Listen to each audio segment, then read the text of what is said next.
The galaxy was wide and full of light, but for one civilization, the stars had grown dark. Once, they were proud, their fleets strong, their colonies spread across many systems. But when a great enemy arrived, their so-called allies turned away. One by one, the empires that had promised friendship closed their gates. They said, "We cannot risk our own people." And so the proud civilization was left to die. Their ships were shattered, their stations burned, their people scattered among the stars. Children cried in the cold halls of broken carriers. Food was running out, oxygen was thinning. Every day, more survivors lost hope. They whispered, "No one will come for us. We are abandoned." The leaders gathered in a ruined council chamber. The walls cracked, lights flickering. They knew they had only two choices: surrender to the enemy or send one last cry for help. So they sent the signal, a desperate transmission across deep space. It was weak, carried on broken antennas, but it was filled with hope and pain. The message said, "We are forsaken. Our worlds are gone. We beg for aid from anyone who can hear." For weeks there was no answer, only silence. The enemy fleets grew closer. The survivors waited for death. Then one day, something unexpected happened. A signal returned, small and strange, coming from the far edge of known space. The council stared at the translation, their eyes wide with disbelief. The message was short but powerful. It said, "This is humanity. We heard your call, and we are coming." The leaders looked at each other in shock. Humanity, the young race, the one most dismissed in galactic halls.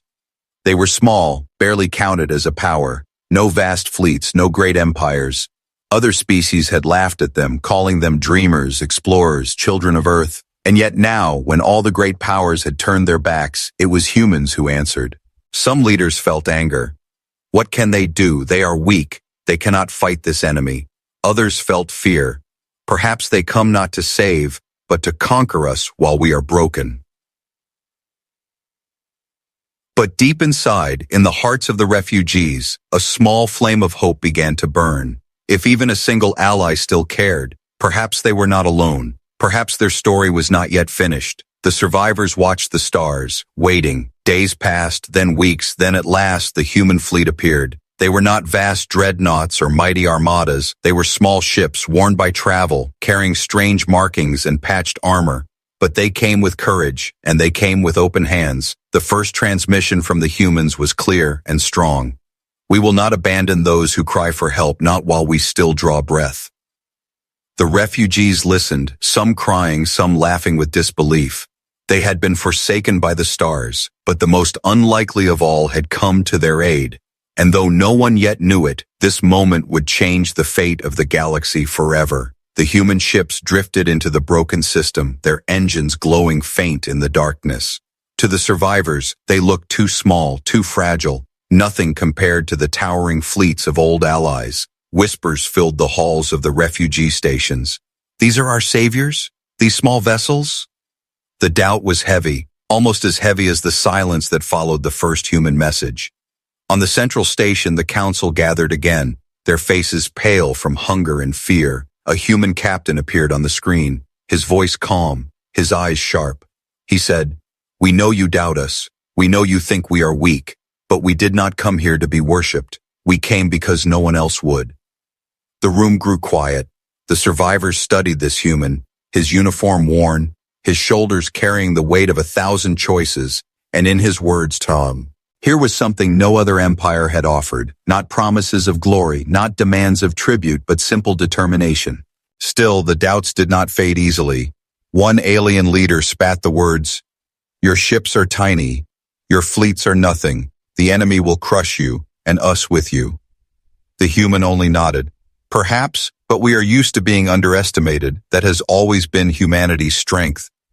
The survivors did not understand, but the humans seemed almost proud of being seen as weak. It was strange, unsettling, but somehow powerful. Meanwhile, beyond the broken colonies, the enemy fleets were moving. Vast armadas of steel and fire spreading like a storm through the void. They thought the survivors were finished, a weak ember waiting to die. They did not know humans had come, and humans carried more than ships. They carried something no enemy could measure: resolve. In the days that followed, the humans did not boast of mighty weapons. Instead, they worked. They repaired broken life support systems. They shared food. They rebuilt shields on shattered stations. For the first time in months, the children of the refugees ate until they slept. For the first time in years, laughter returned to the halls of the dying people, and slowly, trust began to grow. But the humans did not just rebuild, they prepared.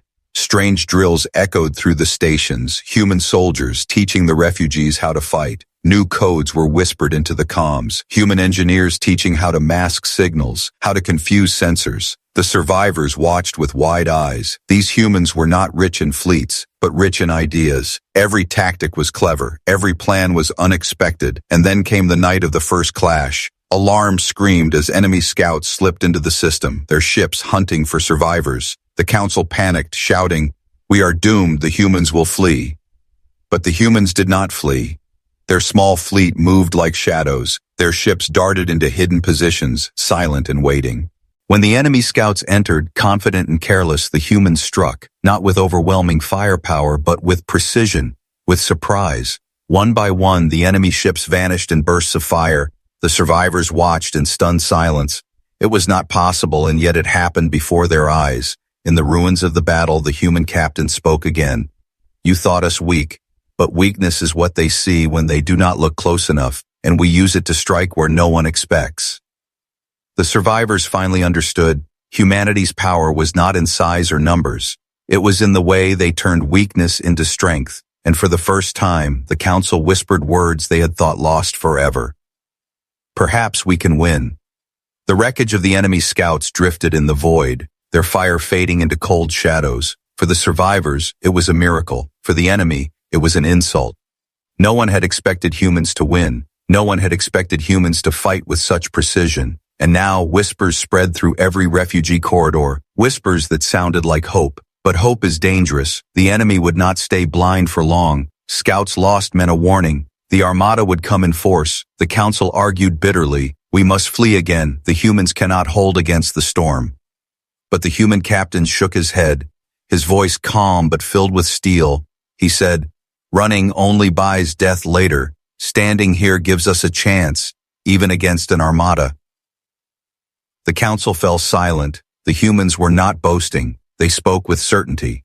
It was then the survivors began to see a truth they had missed. The humans did not measure power in numbers or size. They measured power in will, and their will was unbroken, even in the face of giants. In secret, the humans began to reveal more of their plans. They had brought strange devices, black boxes humming with energy. They called them decoys and ghosts, machines that could mimic fleets, scatter signals, confuse enemy eyes. The survivors watched in awe as a single human ship seemed to multiply into 10 on the sensors. They realized that while other empires had relied on brute strength, humans thrived in deception. One night, as stars drifted silently, a refugee child asked a human soldier, "Why are you helping us when no one else did?" The soldier knelt down, his eyes weary but kind. He said, "Because we know what it feels like to be alone, and because one day we may need someone to do the same for us." The words spread like fire through the survivors, and for the first time, they felt not just protected, but respected. Then came the test. Enemy destroyers entered the system in force, their numbers overwhelming. The survivors trembled, expecting slaughter. But the humans were ready. They lured the enemy with false signals, drawing them into traps of asteroids and mines. Where the enemy expected weakness, they found cunning strikes and hidden blades. Ships that should have been prey turned into hunters, darting from shadow to shadow. Explosions lit the dark like stars being born, each blast a reminder that humanity was not to be ignored.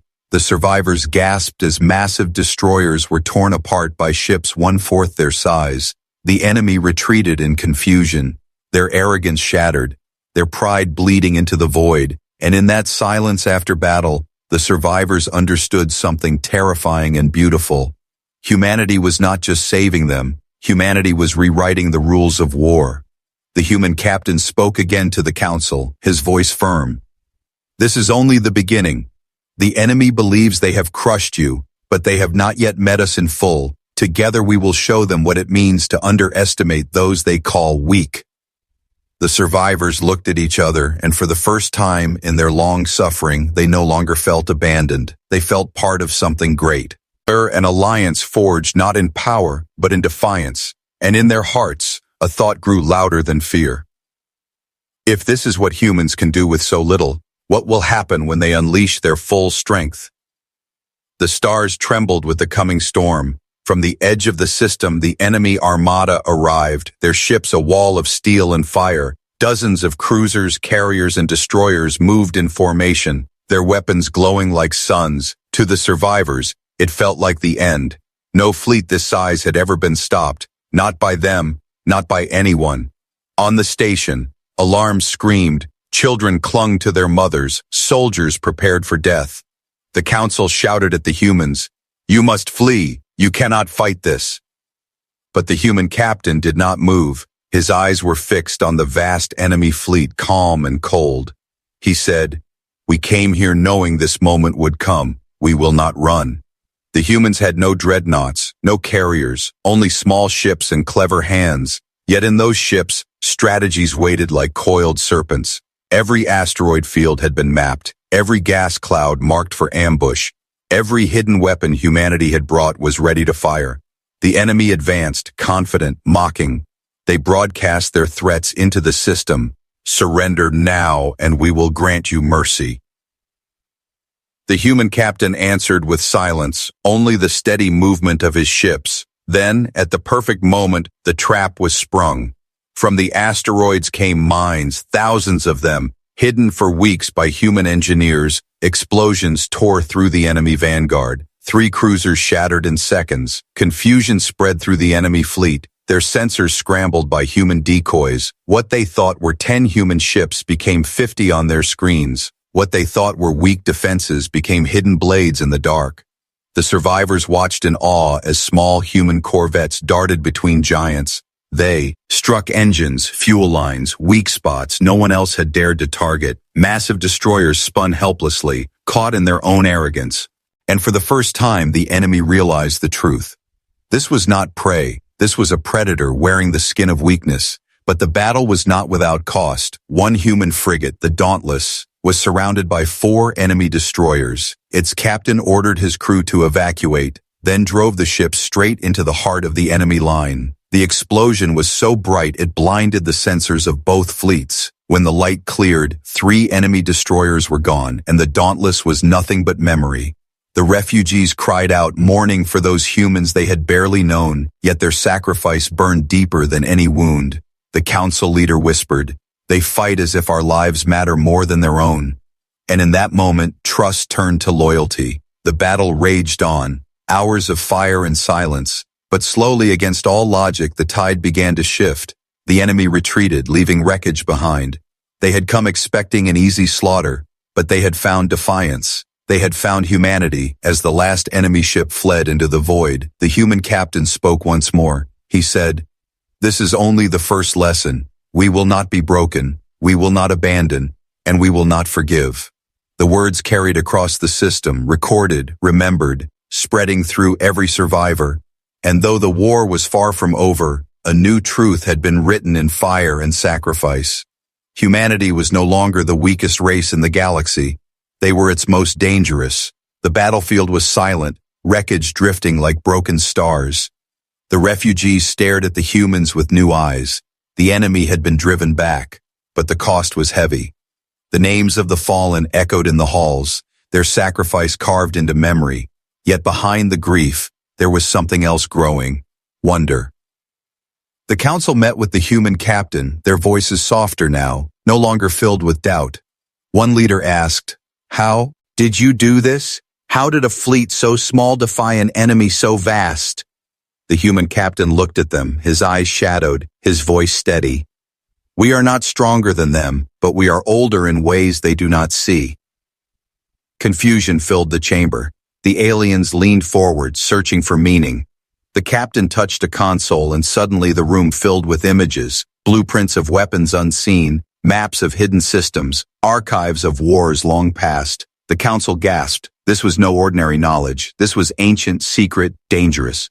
Humanity had been watching. For centuries they had studied the galaxy in silence. They had recorded every empire's victories and every failure. They had copied strategies, stolen designs, predicted weaknesses. While the galaxy mocked them as dreamers, humanity had been preparing. One counselor whispered in fear, "You were waiting for this, weren't you?" The captain's silence was answer enough. Another said, "But why reveal this now?" The captain answered, "Because now you have seen our blood spilled beside yours, you will understand we do not fight for power, we fight for survival, for justice, for those abandoned by the stars."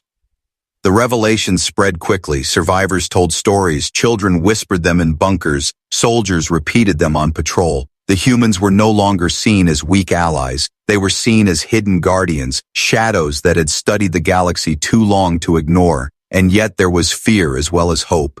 If humans had prepared in silence, what else were they hiding? What else could they unleash? But deep inside the human fleet, secrets remained locked.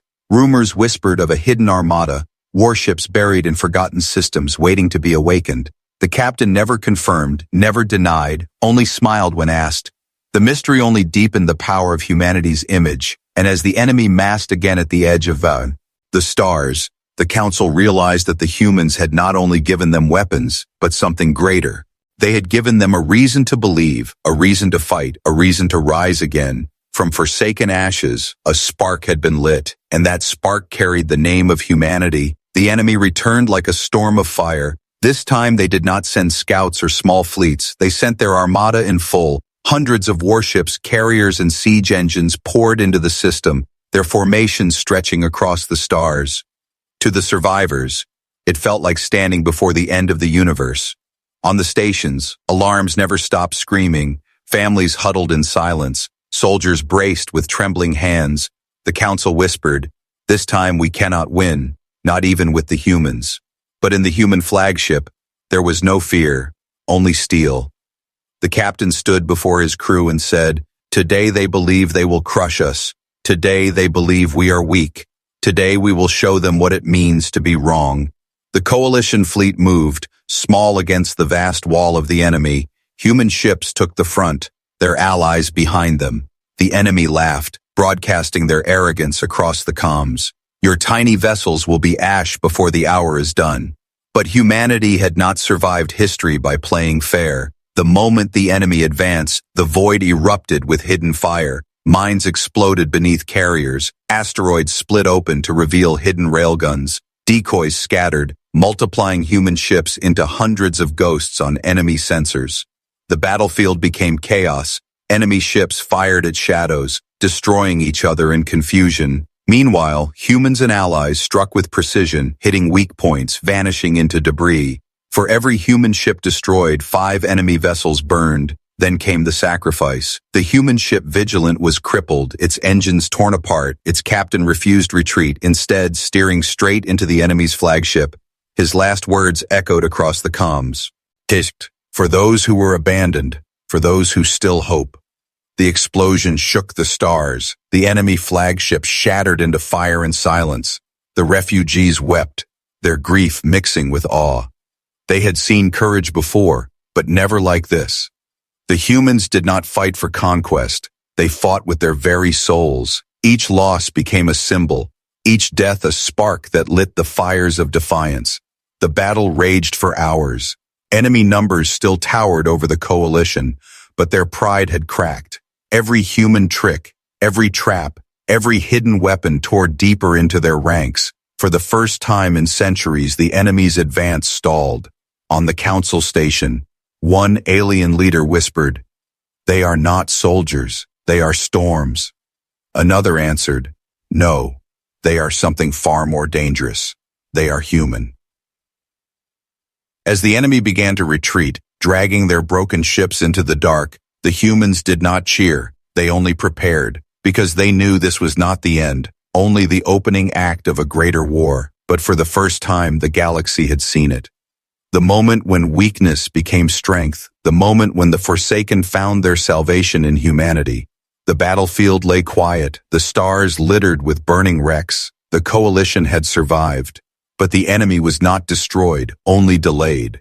The survivors knew the armada would return, larger, angrier, determined to wipe them all from existence. And so the council asked the humans the question no one dared to speak. Can we win the final war? The human captain did not answer at once. He looked at the faces before him, scarred by fear but shining with hope. Then he said, "Yes, but only if we fight together, only if we stop being prey and rise as hunters." The words struck deep. The survivors were no longer weak, no longer abandoned. They were allies of humanity, and humanity was unlike any ally the galaxy had ever seen. And at the edge of known space, the enemy gathered once more, an armada greater than before, ships blotting out the stars. They came not just with weapons, but with hatred. They had been shamed by humans, and shame demanded blood. But this time the humans were ready. From hidden systems came reinforcements, ships long prepared, war machines awakened from silence. The rumors had been true. Humanity had been waiting, an ancient fleet, not vast, but built with purpose, designed with precision. Their hulls gleamed in the void, carrying names of Earth's history, names like endurance, defiance, hope.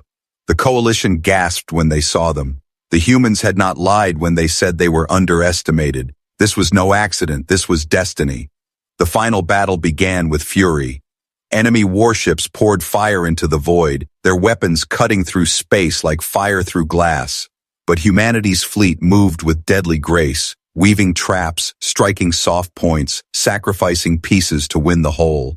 Every tactic was unexpected, every maneuver a lesson carved in the blood of history. The survivors fought beside them, no longer cowering but roaring with courage. They struck with weapons humans had given them, their voices crying, "We will not be abandoned again." Together, they turned the battlefield into chaos. Together, they broke the armada piece by piece. But victory came at a terrible price. Ships were lost, heroes fell, names were etched into memory forever. The humans did not fight for glory. They fought for something larger. They fought so no one else would ever know the pain of being forsaken by the stars. At last, the enemy flagship burned, collapsing into light and silence. The armada scattered, broken, defeated. The war was over, not because of numbers, not because of power, but because of will. When the council spoke to the survivors, their voices trembled with awe. They said, "We were abandoned by the galaxy, but humanity saved us." The words spread like fire through every station, every refugee camp, every surviving ship. The galaxy would never look at humans the same way again. And as the last echoes of war faded into quiet stars, the human captain looked out into the void and whispered, "We were once the forgotten ones. Now we are the guardians." From that day, the galaxy carried a new truth. The weak were never truly weak. The forsaken were never truly lost. And humanity, the unlikely salvation, had risen to claim its place among the stars.